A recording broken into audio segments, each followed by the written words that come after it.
Hello, welcome back to Chat About It, Don't Shout About It with me, Rachel, the Queen of the Woke. I was crowned by one of my haters. Don't forget to like, share, and subscribe to my channel. Thank you to everyone who has subscribed already. I couldn't do it without you. Now, recently I've been watching everything unfold with David Tennant and Kemi Badenoch, and I didn't post a response originally because I wanted to save it for today, which is Woke Wednesday. Now, David Tennant has received backlash after clips at the LGBT Awards went viral, the British LGBT Awards for that matter, after he wished Kemi Badenoch didn't exist anymore and he just wanted her to shut up. Told about that by my brilliant wife Georgia, who is the real engine behind anything we do.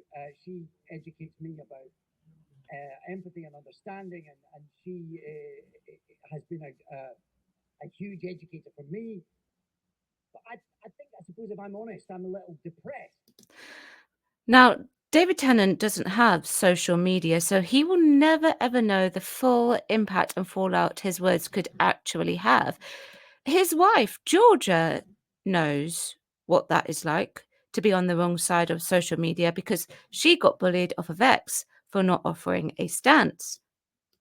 Depressed by the fact that acknowledging that everyone has the right to be who they want to be and live their life how they want to live it, as long as they're not hurting anyone else, should merit any kind of special award or special mention because it's common sense, isn't it? Well, yes, it is common sense, but the question is, how far do you take it? I believe that if people have gender dysphoria and are aged 18 and over and are diagnosed with it, then go for it. However, women's spaces still need to be protected.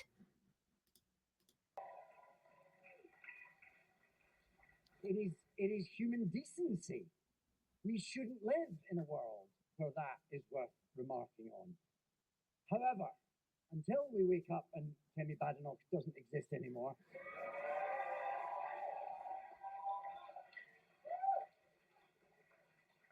I don't wish ill of her, I just wish her to shut up. He mentions that Kemi Badenoch should not exist anymore, and he doesn't wish ill of her and he wants her to shut up. Now, if you don't know who she is, that's fine. She is the Minister for Women and Equalities in Parliament. She is the woman currently responsible for helping women's spaces and rights to be preserved. Imagine a man telling a woman whose job it is to ensure the safety and rights of the women and girls in your life to shut up.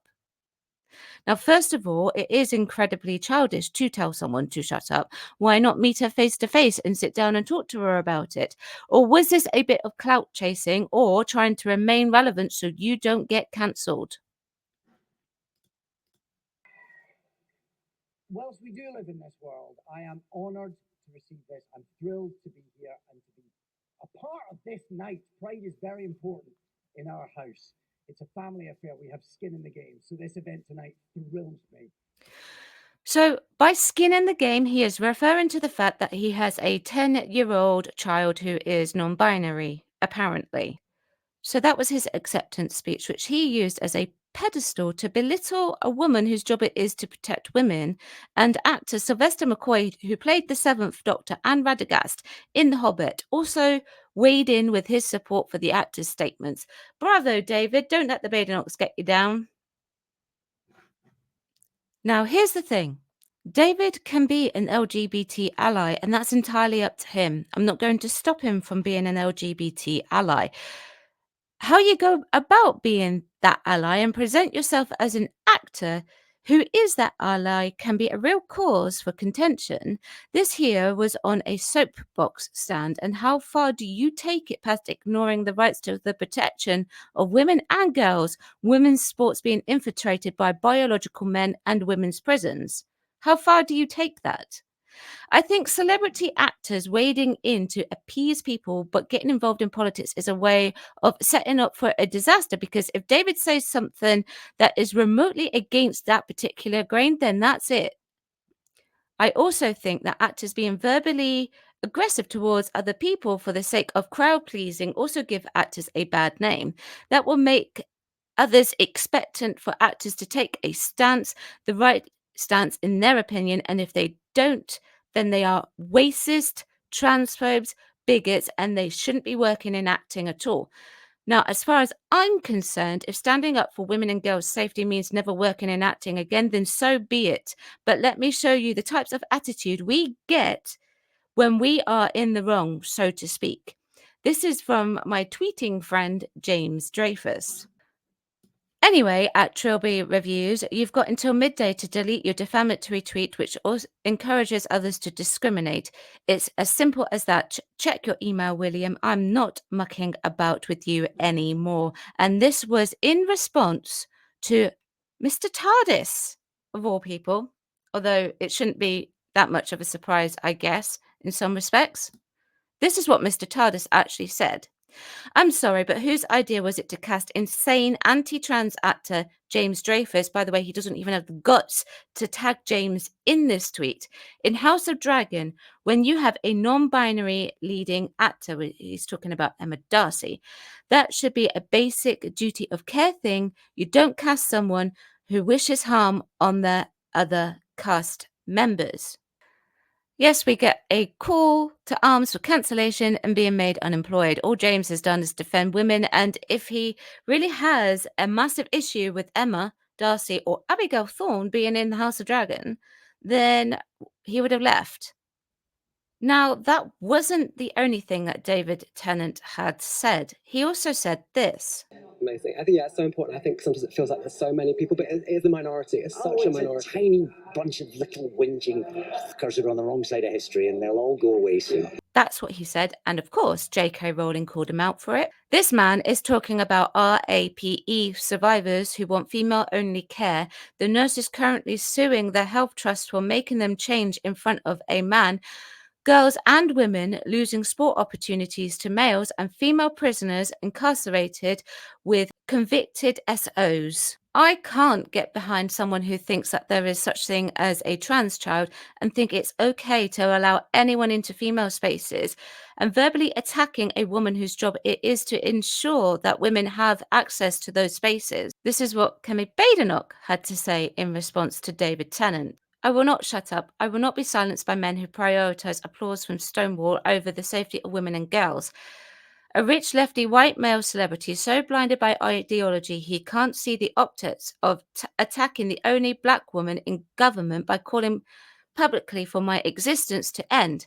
Tennant is one of Labour's celebrity supporters. This is an early example of what life will be like if they win. Keir Starmer stood by while Rosie Duffield was hounded. He and his supporters will do the same with the country. Do not let the bullies and bigots win. David Tennant has riled the Conservatives up so much that even Rishi Sunak got involved. Freedom of speech is the most powerful feature of our democracy. If you're calling for women to shut up and wishing they didn't exist, you are the problem. I think what has got David's knickers in a twist is that Kemi has strongly disagreed with Labour's plans of making transitioning easier for people. Now, I understand why she's done that. If self-ID is this easy, then you can just go anywhere, potentially get a false diagnosis of gender dysphoria and obtain a gender recognition certificate just like that. So, and she has also called for bodies to actually provide information on the misuse of single-sex spaces. The Minister for Women and Equality's Kemi Badenoch MP is calling on members of the public to send real-world examples of public bodies and those that advise or private bodies that could be wrongly stating that people have legal right to access single-sex spaces according to their self-identified gender. Now, I will never agree with David's words that he used at that speech. It was childish, inappropriate, and demeaning. You can be a trans ally and be a female ally too. If it's a case of one or the other for you, David, then surely you wouldn't be married to a woman whom you've taken a marriage vow with. Now, here's what I think. Women and girls' spaces and sports are a priority and should be looked after first. Does that mean I think trans people are safe? No, which is why there should be a consideration to actually get spaces created for them as well, if possible, but not at the detriment of the safety of women and girls. Women spent decades trying to get equality, and now we're considered whinging fuss who won't go away because we are the minority on the wrong side of history by a man who prioritizes either for checkpoints or for fear of being cancelled. And if saying that means I will never work again, then I will never work again. Now, let me know what you think. Chat about it, don't shout about it. Like if you would like to, sub if you would also like to. Thanks very much for watching, and I'll see you next time. Bye-bye.